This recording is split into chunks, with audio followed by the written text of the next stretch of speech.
Hello students, मैं आपका अपना एबी सर फिर स्वागत करता हूं अपने यूट्यूब चैनल पर। और आज की इस वीडियो में हम अध्ययन करने वाले हैं board of secondary education Rajasthan Ajmer द्वारा जारी 12th क्लास के स्टूडेंट्स के लिए इंग्लिश मॉडल पेपर का। और इस पेपर में हम वो भी बातें करने वाले हैं जो बीएससीआर ने बदलाव किए हैं, यानी बीएससीआर ने 12th के इंग्लिश पेपर में कुछ बदलाव किए हैं। उन बदलावों के बारे में भी अपन आज गहनता से चर्चा करने वाले हैं। तो अपने इस पेपर को शुरू करें इससे पहले आप लोगों से एक बात कहना चाहेंगे, अगर आप हमारे चैनल पे आए हो, हमारे वीडियोस देख रहे हो, वीडियोस पसंद आ रहे हैं, हमारे चैनल को सब्सक्राइब कीजिए, वीडियो को लाइक कीजिए, शेयर कीजिए, साथ ही आप बेल आइकन को भी ऑन रखिए ताकि मेरे वीडियोस की नोटिफिकेशन सबसे पहले आप लोगों के पास पहुंचे। अब ज्यादा समय नहीं लेते, शुरू करते हैं आज का वीडियो और चलते अपने स्क्रीन पर। तो शुरू करते हैं आज का मॉडल पेपर। और जो मॉडल पेपर है बिल्कुल इसी पैटर्न पे होगा आप लोगों के पास। इसमें क्या है, माध्यमिक शिक्षा बोर्ड राजस्थान अजमेर उच्च माध्यमिक परीक्षा 2025, यानी ये बोर्ड ने जारी किया 2025 के लिए। मॉडल प्रश्न पत्र इंग्लिश कंपलसरी कक्षा 12 के लिए। पूर्णांक दिया हुआ है, समय दिया हुआ है और ये सामान्य दिशा निर्देश है जो आपको पढ़ लेने हैं।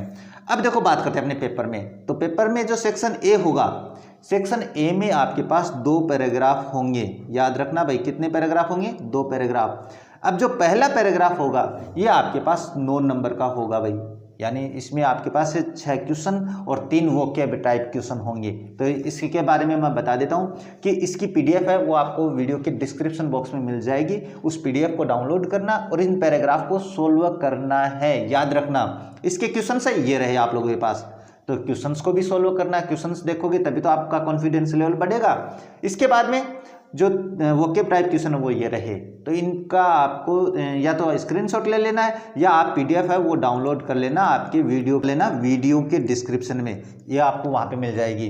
अब देखो बात करते हैं इसके बारे में। जो दूसरा पैराग्राफ होगा वो आपके पास 6 नंबर का होने वाला है। तो इसके भी आपको ये पीडीएफ आपको वीडियो के डिस्क्रिप्शन बॉक्स में मिल जाएगी, तो वहाँ पे देख लेना। और ये 6 नंबर का आएगा आप लोगों के पास। इसमें से भी आपको क्या करने हैं, ये 6 क्वेश्चन वो करने हैं। ये 6 क्वेश्चन करने के बाद में आपका सेक्शन जो मतलब 2 पैराग्राफ कंप्लीट हो जाते हैं। इनको आपको पीडीएफ से डाउनलोड कर लेनी, पीडीएफ डाउनलोड कर लेनी है और वहाँ से क्या है हल करना है। अब सेक्शन बी मैं समझा देता हूँ आप लोगों को। सेक्शन बी में मैंने कुछ बदलाव भी किए हैं, कुछ जो मॉडल पेपर में आए हैं उन्हीं को रखा है। तो जो सेक्शन बी होगा उसमें क्वेश्चन नंबर 3 जो दिया हुआ होगा वो आपके पास नोटिस के बारे में या एडवर्टाइजमेंट के बारे में या इन्विटेशन के बारे में होगा भाई। तो देखो तीसरा क्वेश्चन पढ़ते हैं। You are Abha Abhay the secretary of government senior secondary school Amritsar. The school is going to organise Yuva Mahotsav. अपने स्कूलों में बहुत बातें चल रही हैं भाई युवा महोत्सव के बारे में। In the next month invite the names of the participants for various activities through the notice. यानी कहने का मतलब नोटिस चिपकाना है इसके बारे में। और नोटिस की मैंने क्लास भी अपलोड कर रखी है। 12th क्लास की प्लेलिस्ट में देखना, मैंने वहाँ पे नोटिस का एक क्लास अपलोड कर रखी है, बड़ी शानदार है, वो देखना। उसमें आपको सारे नोटिस है वो मिल जाएंगे, उसका पैटर्न मिल जाएगा। फिर भी मैं यहाँ पे समझा देता हूँ। नोटिस आपको बिल्कुल ऐसे बॉक्स में लिखना है, ये 4 नंबर का होगा भाई, याद रखना। ऐसे बॉक्स में लिखना है और जो ऊपर लिखोगे आप वो लिखो कि आपका स्थान का नाम, ये कैपिटल लेटर में लिखना भाई। मैंने यहाँ पे कैपिटल में नहीं लिखा है, टाइपिंग हो गई भाई यहाँ पे, तो ये कैपिटल लेटर में लिखा जाता है। अब आपका स्थान क्या है, गवर्नमेंट सीनियर सेकेंडरी स्कूल, ये रहा government senior secondary school Amritsar, तो वही लिखा government senior secondary school Amritsar. और ये आपको बीच में लिखना है, यहाँ से शुरू मत करना या इधर से शुरू मत कर देना, आपको बीच में रखना है। इसके नीचे लेफ्ट हैंड की तरफ आपको दिनांक लिखे हैं, दिनांक का फॉर्मेट यही रखना है नोटिस में, याद रखना भाई। इसके बाद में आपको कैपिटल लेटर में लिखना है नोटिस। नोटिस के नीचे आपको क्या लिखना है, अपना जो सब्जेक्ट है उस सब्जेक्ट के बारे में। तो युवा महोत्सव मैंने लिख दिया, दोनों कैपिटल में लिखे, दोनों को अंडरलाइन किए मैंने, याद रखना भाई ये बात, अंडरलाइन करनी है, कैपिटल में लिखना है। ऐसे नोटिस की शोभा बढ़ती है भाई। और नोटिस ऐसे बना भी दोगे आप, ये स्थान भी लिख देते हो, ये भी लिख देते हो, ये भी, तो आपके 2 नंबर तो पक्के मिल जाएंगे भाई, याद रखना, मैं गारंटी लेता हूँ इस बात की। इसके बाद शुरू कैसे करना है, all the students are being informed that our school is going to organise. इतनी लाइन तो आप प्रत्येक नोटिस में लिख सकते हो, याद रखना भाई, तो ये तो याद रखना। बाद में क्या है, युवा महोत्सव प्रोग्राम नेक्स्ट मंथ, यानी सभी बच्चों को सूचित किया जा रहा है कि हमारा विद्यालय अगले महीने युवा महोत्सव कार्यक्रम है वो शुरू कर रहा है। ये होता है इसका मतलब, आपको केवल इसमें कार्यक्रम का नाम ही चेंज करना है, बाकी कुछ नहीं चेंज करना है। आगे देखो पढ़ते हैं। In the programme the youth will have to apply online to take participate. यानी करने का मतलब इस कार्यक्रम में क्या होता है भाई, युवा महोत्सव में जो यूथ होता है यानी जो जवान बच्चे होते हैं उनको अप्लाई करना पड़ता है ऑनलाइन, तो अप्लाई के लिए मैंने बता दिया इसमें। नेक्स्ट है the youth can present their talent इसमें यूथ क्या है, यूथ का मतलब किन से ले रहा हूँ मैं, 13 से लेके 18 वर्ष के बच्चों के बारे में ले रहा हूँ। तो वो यूथ है वो क्या अपना टैलेंट दिखा सकते हैं, टैलेंट प्रस्तुत कर सकते हैं। All the students who are 15 to 18 years old can apply. भाई यहाँ पे मैंने 13 बोला था ना, 15 से 18 वर्ष के बच्चे हैं वो अप्लाई कर सकते हैं। नेक्स्ट है they can apply for dancing, singing, writing, speech, games it etcetera. यानी वो आपके पास चाहे सिंगिंग हो, चाहे डांसिंग हो, चाहे स्पीच हो, चाहे पोइट्री हो, किसी के लिए भी जो आपके दिमाग में आ रहा है वो लिख देना। मैंने तो यहाँ पे अपनी तरफ से लिखा है, जो दिमाग में है वो लिख सकते हो। नेक्स्ट है purpose of the programme is to take hidden talent out from the youth. मुख्य उद्देश्य क्या है इस प्रोग्राम का, वो है कि जो यूथ है उसमें जो छुपा हुआ टैलेंट है उसको बाहर लाने का है। नेक्स्ट है so you should apply for the programme, इसलिए आप सभी को इसके लिए अप्लाई करना चाहिए। ये हो गया आपका नोटिस कंप्लीट, बहुत ही आसान भाषा में लिखा है मैंने तो। इसके नीचे आबा अबे द सेक्रेटरी और आपका नोटिस हो जाता है कंप्लीट। इस तरीके से नोटिस है, ये तो मैंने वही रखा है जो आपके इस मॉडल पेपर में था। अब देखो बात करते हैं नेक्स्ट जो है ये prepare a thanking message to your friend Leena Tejaswi whose invitation to their sister's marriage is accepted by you, sign yourself as Riddhi Siddharth.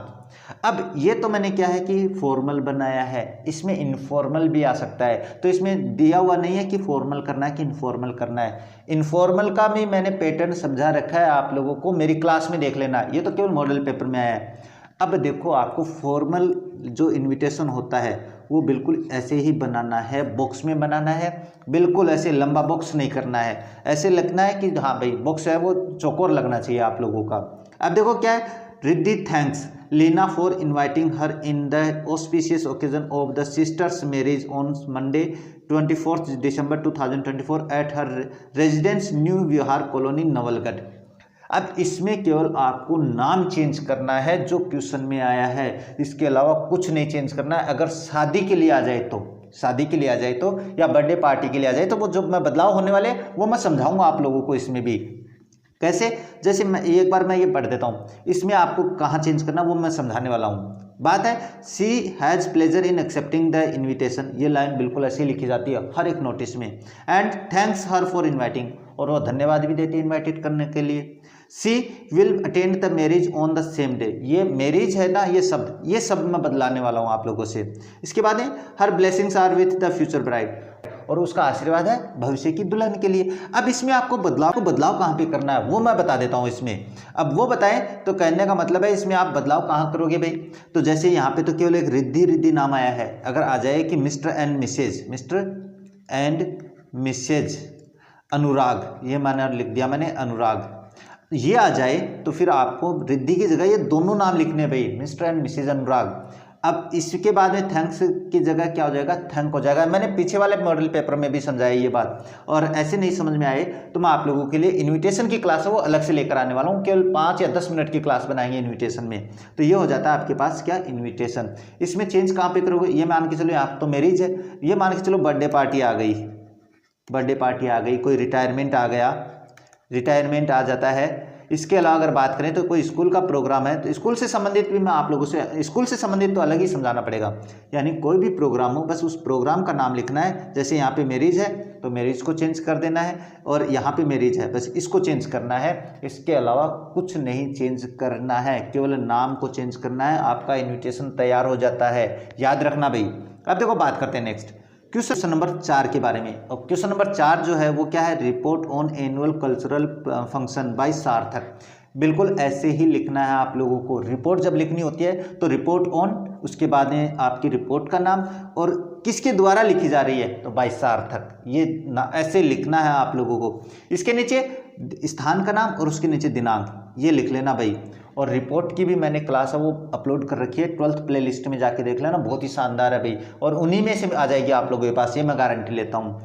और कल्चरल प्रोग्राम को कैसे दिखाना होता है वो मैं आप लोगों को रिपोर्ट बता देता हूँ। अब अपनी जो विद्यालय है ये मान के चलो उसने सेलिब्रेट किया है क्या, गवर्नमेंट सीनियर सेकेंडरी स्कूल बागोरियों की ढाणी celebrated it's 16th annual function yesterday. ये लाइन आप लिखोगे भाई, एनुअल फंक्शन के बारे में यही लाइन लिखी जाती है, बस स्कूल का नाम है वो चेंज हो जाएगा, ये याद रखना। The principal with all the staffs and students prepared for the programme. ये लाइन भी भाई प्रिंसिपल ने स्टाफ के साथ और बच्चों के साथ मिलकर कार्यक्रम की तैयारी की है। नेक्स्ट है mister Sinha the socialist was invited as chief guest. यहाँ पे मिस्टर सिन्हा लिखा भाई मुख्य अतिथि के रूप में इनवाइट किए गए हैं। The programme started at 8:30 AM, कार्यक्रम है वो 8:30 बजे शुरू हुआ।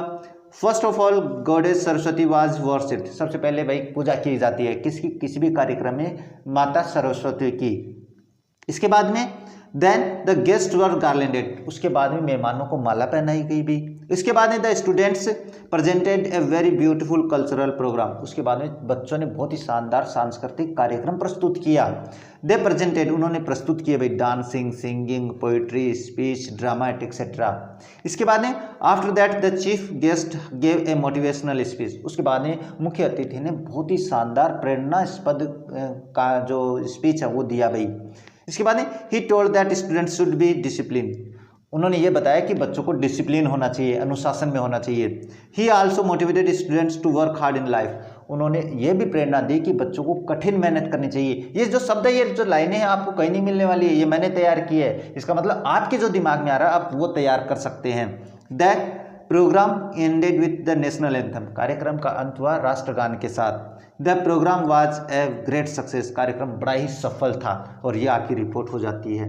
यानी रिपोर्ट लिखने का पैटर्न यही रखना है आप लोगों को। अब देखो बात करते हैं नेक्स्ट है 5 नंबर का जो क्वेश्चन है वो लेटर का है। और इसलिए लेटर भी मैंने बदलाव किया भाई, लेटर मैंने वो नहीं रखा है जो आप लोग देख रहे हैं। लेटर का क्वेश्चन वो मैंने बदल दिया है, क्वेश्चन तो वही है लेकिन लेटर बदला है। कैसे, देखो क्वेश्चन क्या है, write a letter to the editor of a local daily newspaper to draw the attention of the authorities on the condition of the roads in the city।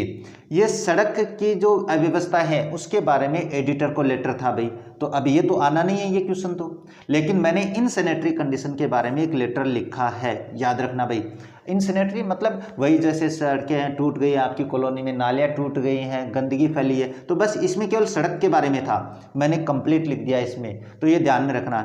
अब एड्रेस लिखने का तरीका मैंने आप लोगों को बताया है भाई, आप लोगों के पीछे वाला जो लेटर है, पीछे वाला जो मॉडल पेपर है उसमें देख लेना। अब देखो 128 व्यास कॉलोनी, गांधीनगर, अजमेर, 15 दिसंबर 2024, ये डेट मैंने अपना एड्रेस है ये बना दिया भाई आप लोगों के लिए। इसके बाद में द चेयरमैन को लिखा है। अब ये मान के चलो आपको एडिटर को ही लिखना हो तो द एडिटर करना है, यहाँ पे द एडिटर, बस इतना ही करना है। इसके बाद में म्युनिसिपल बोर्ड, इसकी जगह थोड़ी ना, म्युनिसिपल बोर्ड में एडिटर थोड़ा ना होता है। ये जैसे अपने पास क्या है, इसमें लोकल डेली न्यूज़पेपर लिखा है तो अपन यहाँ पे द दैनिक भास्कर कर देंगे, द दैनिक भास्कर, ये हो जाएगा भाई, ये आपके अखबार का नाम हो गया। और बीकानेर लिखा है यहाँ पे आप जो आपके पास आ जाए, जयपुर कर दो, झुंझुनू कर दो, नवलगढ़ कर दो, जो भी है। इसके बाद में सब्जेक्ट आपका यही रहेगा, या इसके अलावा ये कर सकते हो अबाउट इनसैनिटरी कंडीशन, बस इसकी जगह इनसैनिटरी, ये जो है ना कंप्लेंट, ये हटा दो यहाँ से। इसके बाद में अबाउट इनसैनिटरी कंडीशन हो जाएगा, याद रखना। अब देखो इसको लिखने का तरीका, I would like to draw your kind attention toward the insanitary condition of Vyas colony. अब इसमें आपको एडिटर के बारे में मैंने लेटर है ना, आप लोगों की लेटर की क्लास भी अपलोड हो चुकी है, उसमें देख लेना एडिटर को कैसे लैंग्वेज लिखनी है। बस यहाँ पे इतना तो करना ही करना है, इसके बाद में थोड़ी सी बात और करनी है भाई, वो मैं आगे चेंज करवा देता हूँ। The locality use to be cleanest once, ये कॉलोनी बहुत ही ज़्यादा साफ हुआ करती थी, but now it became very dirty place, लेकिन अब ये बहुत ही गंदा स्थान बन गया है, बहुत ही गंदगी भरा स्थान बन गया है भाई। नेक्स्ट है there are many things that show the dirtiness of the locality, वहाँ पे बहुत सी बातें हैं जो ये दिखाती है, गंदगीपन दिखाती है किसका, इस लोकेलिटी का, इस क्षेत्र का। There are plenty of potholes on the roads, तो सड़क के बारे में ही था ये देखो, तो सड़क पर बहुत सारे गड्ढे हैं, ये अपनी सड़क की दुर्घटना, वो आ गई दुर्दशा। नेक्स्ट है that filled up with water, जो कि पानी से भर गए हैं।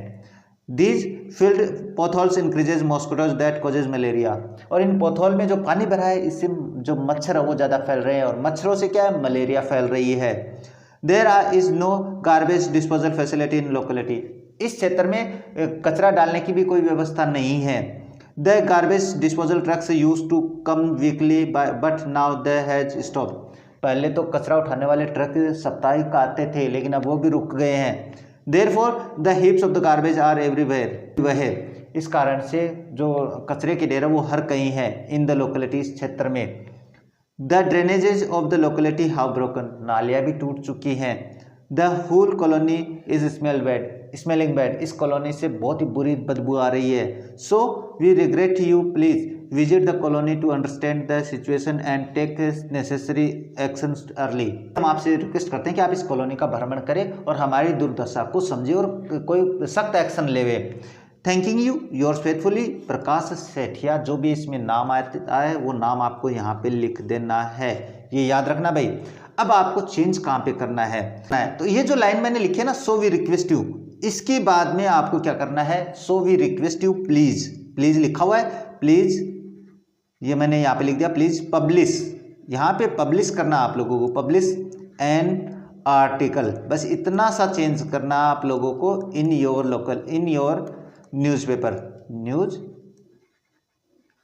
ये मैंने करवा रखा भाई, न्यूज़पेपर वगैरह वाला जो मैंने ये एडिटर वाला लेटर है वो करवा रखा अपनी लेटर की क्लास में, आप वहाँ पे भी देख सकते हो। तो ये आपका क्या हो जाता है, लेटर कंप्लीट हो जाता है, यानी क्वेश्चन नंबर 5 है वो आपके पास लेटर का आने वाला है। अब बात करते हैं, देखो नेक्स्ट बात करते हैं इसके अथवा में भी आपके पास लेटर आएगा। तो वो लेटर क्या है, right an application for the post of school lecturer in school, enclose your detailed CV also. CV का मतलब बायोडाटा ही होता है, रिज्यूम ही होता है, याद रखना भाई। अब देखो इसमें करना क्या है, सबसे पहले आपको अपना एड्रेस लिखना है, ये भी मैंने समझाया है अपनी लेटर की क्लास में कि जॉब लेटर कैसे लिखा जाता है, फिर भी वहाँ पे नहीं देखा तो यहाँ पे समझ लो भाई। इसके बाद में देखो ये एड्रेस हो जाएगा, एड्रेस आपके दिमाग में है वो लिख सकते हो, अगर क्वेश्चन में दिया हुआ है तो वो लिखना है, नहीं तो फिर ये जो एड्रेस मैंने सामने लिखा है ये आप कर सकते हो। इसके बाद में लेटर किसको लिखोगे, एप्लीकेशन स्कूल के प्रिंसिपल को ही लिखेंगे भाई, क्योंकि उसी के पास जाना है अपन को नौकरी करने। तो क्या है, द प्रिंसिपल SP स्कूल, ये स्कूल का नाम वहाँ पे कोई भी हो सकता है भाई, ये मैंने SP स्कूल अपनी तरफ से लिखा है। इसके बाद में जयपुर और उसके बाद में सर सैल्यूटेशन आ जाएगा, subject an application for the post of, इसके बाद में लेक्चरर लिखना भूल गए भाई, तो LECTURER लेक्चरर, ये रहा, ये आ जाएगी यहाँ पे स्पेलिंग, कौन सी, ये पोस्ट ऑफ। इसके बाद में किसी भी पोस्ट का नाम आ जाए, याद रखना जो आपका सब्जेक्ट होगा वो ऐसे ही होगा। ये मान के चलो यहाँ पे लेक्चरर है, यहाँ पे LDC भी हो सकता है, इसके अलावा रिसेप्शनिस्ट भी हो सकता है। तो बस वो नाम चेंज करना है यहाँ पे और कुछ चेंज नहीं करना है। अब देखो लैंग्वेज कैसे लिखनी है इस लेटर की, याद रखना बड़ी इंपॉर्टेंट लैंग्वेज है। क्या है, I would like to draw your kind attention toward the advertisement published in the esteemed Delhi.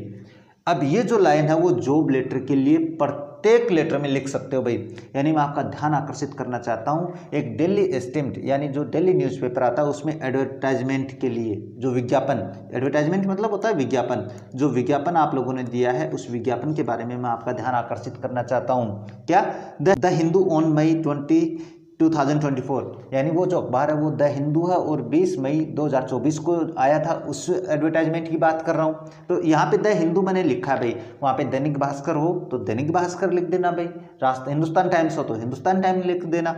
इसके बाद है that you have recruitment for the post of lecturer English in your school, यानी आपके विद्यालय में इंग्लिश के लेक्चरर की आवश्यकता है, रिक्रूटमेंट का मतलब आवश्यकता। आई एम सार्थक बाकोलिया, इसके बाद में आप अपना नाम लिखो, मेरा नाम सार्थक बाकोलिया है। I have completed PG in English from Rajasthan university, इसके बाद में बताओ कि मैंने ना PG यानी पोस्ट ग्रेजुएट कंप्लीट किया इंग्लिश से राजस्थान यूनिवर्सिटी में। इसके बाद में I intend to apply for the post, same post, मेरा इरादा है इस सेम पोस्ट के लिए अप्लाई करने का। Please find enclose my biodata for the said purpose, और आपने जो पर्पज़ दिया, जो उद्देश्य आप लोगों का है, उस उद्देश्य के लिए आप मेरा CV, मेरा बायोडाटा देखे इनक्लोज कर रहा हूँ। I am hard working, honest and punctual, मैं कठिन मेहनती हूँ, ईमानदार हूँ और समय का पाबंदी हूँ। I assure you that I shall work with full devotion and sincerely, मैं आपको विश्वास दिलाता हूँ कि मैं बड़ी कृतज्ञता के साथ और बड़े ही विश्वास के साथ आपका कार्य करूँगा।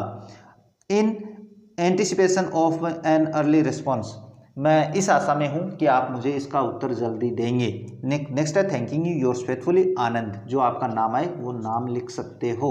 ये हो जाता है आपके पास जॉब लेटर। और इसके बाद में जो बायोडाटा है वो कैसे लिखोगे, वो रहा ये बायोडाटा आप लोगों के पास। जो बायोडाटा बनाया है वो इसी तरीके से आप लोगों को बनाना है, और बायोडाटा है बिल्कुल थैंकिंग यू के नीचे बनाना है, जहाँ से आप नाम लिख देते हो। उसके बाद में क्या है, नाम लिख दिया, इसके बाद में फादर्स नेम हो गया, उसके बाद डेट ऑफ बर्थ हो गई, इसके बाद में आपका एड्रेस, क्वालिफिकेशन, टीचिंग एक्सपीरियंस और इसके अलावा लैंग्वेजेज नोन। बिल्कुल ऐसे सेम, अगर कुछ नहीं याद हो तो ये याद कर लेना, बिल्कुल ऐसे बना के लिख देना।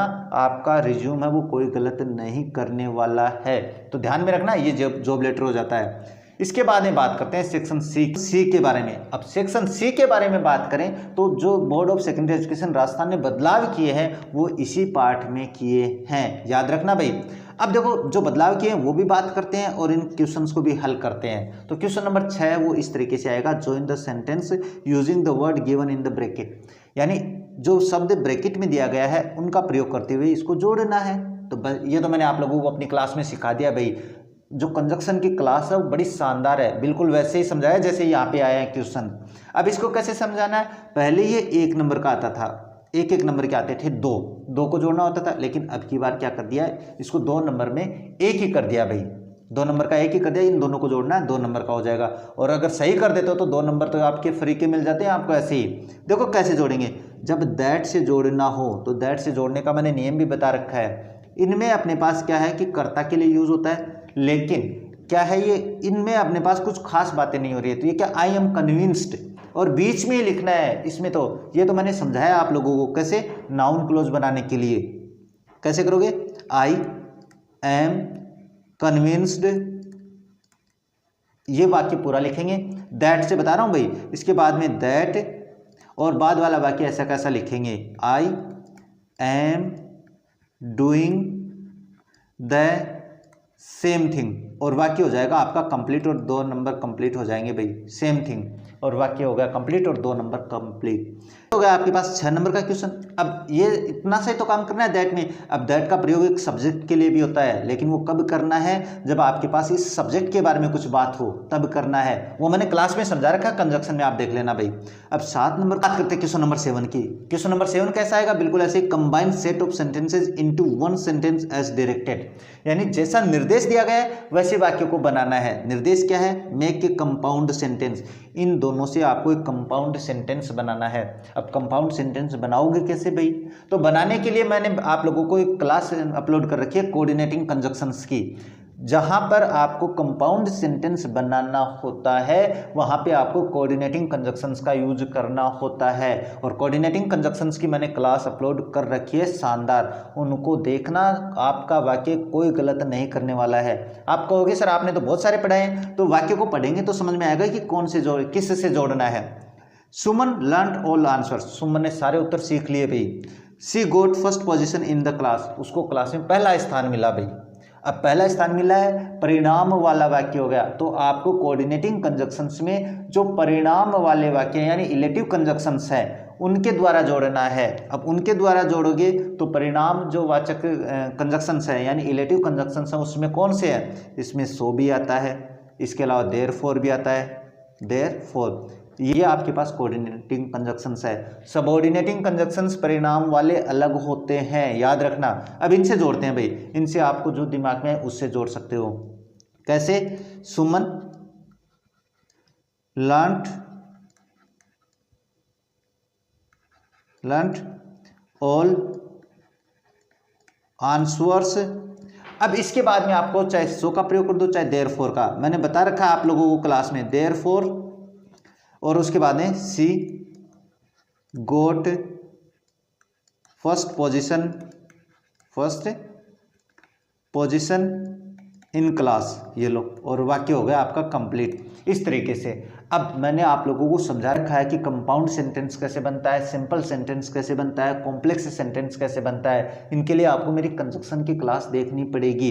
अब देखो ये आपका 7 नंबर क्वेश्चन हो जाता है, और 2 नंबर मुझे नहीं लगता है कहीं जाने वाले हैं। अब देखो बात करते हैं नेक्स्ट क्वेश्चन नंबर जो 8 होगा वो इस प्रकार से होगा, fill in the blanks by choosing the appropriate phrasal verb. अब इसमें भी बदलाव किया आप लोगों के पास, पहले ये 2 ही क्वेश्चन आते थे, 1 नंबर बढ़ गया है इसमें। अब इसका मतलब हो गया कि पहले फ्रेजल वर्ब 2 आती थी, अब 3 आएंगी, याद रखना। अब इसमें पहला क्वेश्चन क्या है, the second world war in 1939। अब ब्रोकआउट का मतलब होता है अचानक छिड़ जाना भाई, तो इसमें आ जाएगा ब्रोकआउट, ये मैंने समझा रखा है। और फ्रेजल वर्ब की क्लास है वो अलग से लेकर आने वाला हूँ, इंपॉर्टेंट क्लास है, 15 से 20 मिनट की। नेक्स्ट है the government is trying to price bring out और ब्रिंग डाउन। ब्रिंग डाउन का मतलब होता है कम करना, ब्रिंग डाउन का मतलब क्या होता है, यानी सरकार वो कोशिश कर रही है कीमत कम करने की, तो ब्रिंग डाउन आ जाएगा इसमें। नेक्स्ट है you can space your work without fear, carry on carry out. Carry out का तो मतलब होता है आज्ञा का पालन करना, कैरी ऑन का मतलब होता है जारी रखना, तो इसमें आ जाएगा कि तुम है ना अपना कार्य जारी रख सकते हो बिना डर के, तो यहाँ पे आ जाएगा कैरी ऑन। तो ये हो गया आपके पास कंप्लीट कैरी ऑन, 1 नंबर इसमें बढ़ गया भाई। अब बात करते देखो नेक्स्ट, जो 9 नंबर क्वेश्चन है इसमें भी पहले 2 ही आते थे, इसमें भी 1 बढ़ गया। इसका मतलब आपकी जो ग्रामर है पहले 8 नंबर की आती थी, अब वो आपके पास 10 नंबर की हो चुकी है, याद रखना ये बात। अब इसमें बात करें तो क्या आएगा, कंजक्शन भरने हैं, और कंजक्शन की क्लास मैंने बता दी भाई आप लोगों को कैसे करनी है। सीधी सा हर ब्रदर, सीधे ने अपने भाई को देखा, स्पेस रेन टू हग, और वो क्या है अपने भाई को गले लगाने के लिए दौड़ी, तो सो तो परिणाम वाला होता है और एंड का मतलब 2 वाक्यों को जोड़ने के लिए होता है, तो यहाँ पे आ जाएगा आपके पास एंड, यानी क्या है सिद्धि ने अपने भाई को देखा और भागी गले लगने के लिए, तो एंड आया कि नहीं आया, सो का मतलब इसलिए थोड़ी आएगा, परिणाम थोड़ी आ रहा है यहाँ पे कोई। इसके बाद में नेक्स्ट है space it was raining I was ploughing the field.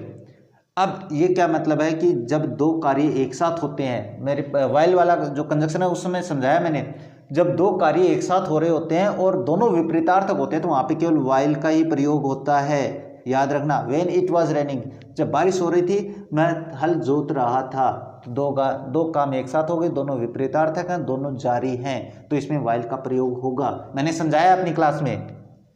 Next है a book is a book space there is nothing in it.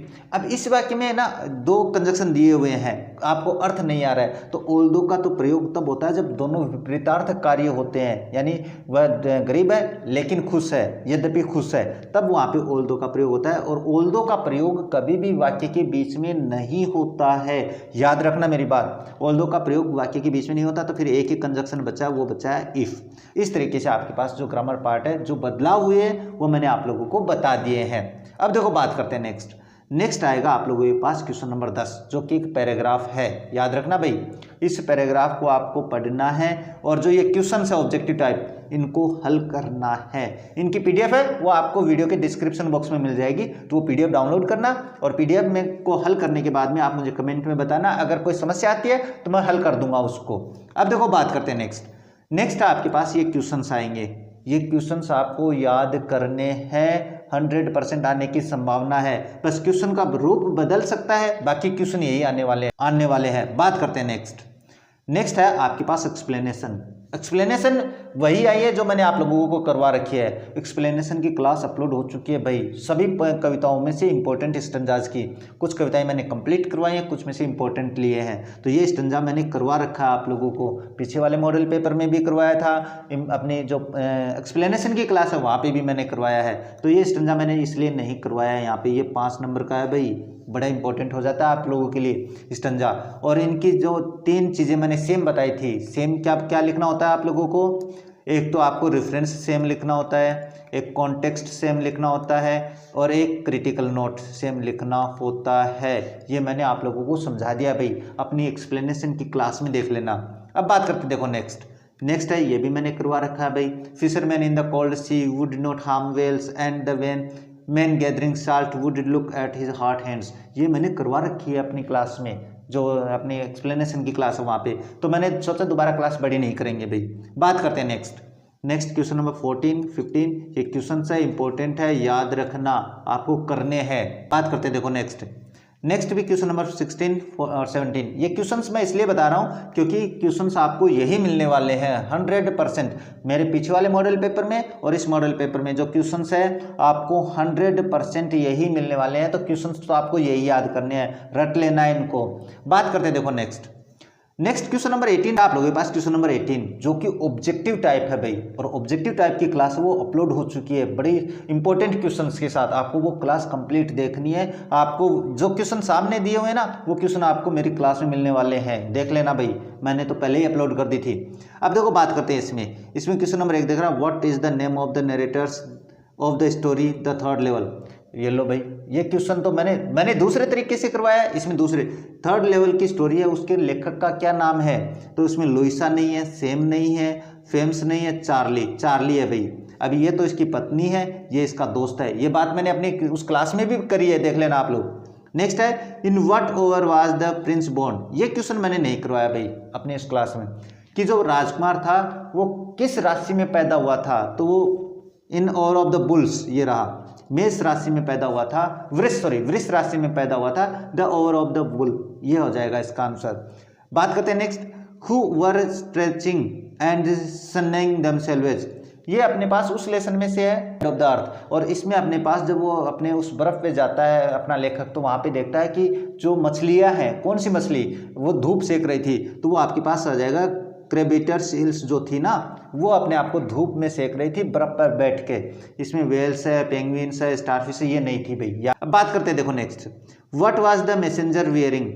जो मैसेंजर था, संदेशवाहक था, वो क्या पहने था। ये डॉक्टर सडाओ वाले से है भाई, और डॉक्टर सडाओ में क्या है, ऑफिशियल यूनिफॉर्म पहने हुए था। What did the kids call mister Lem. Mister Lem को क्या बुलाते थे भाई वो गली के बच्चे, तो वो तो लेमी लेम बुलाते थे। ये तो बहुत ही आसान है भाई। नेक्स्ट है how was the day on the land of the apples. सेबों की दुनिया में मौसम कैसा था, तो वेरी कोल्ड था भाई। ये हो जाता है आपके पास मॉडल पेपर कंप्लीट। और ये जो क्वेश्चंस आए हैं ये आपके पास विस्टस से आए हैं, याद रखना भाई, जो विस्टस बुक है उसमें से है। ये जो 18 नंबर का क्वेश्चन है वो विस्टस बुक से आता है। और इस तरीके से आपका जो मॉडल पेपर है वो भी कंप्लीट हो जाता है। जहां पर मुझे हल करवाने की आवश्यकता थी वो मैंने हल करवा दिए हैं। जो मैंने आप लोगों को बताया है वो आपको खुद को हल करना है। और कई समस्या है तो आप मुझे कमेंट करके बता देना, मैं आपकी वो समस्या का समाधान कर दूंगा। तो मिलते हैं आप लोगों से आगे एक नया टॉपिक लेकर। तब तक देखते रहिए हमारा चैनल। जय हिंद, जय भारत।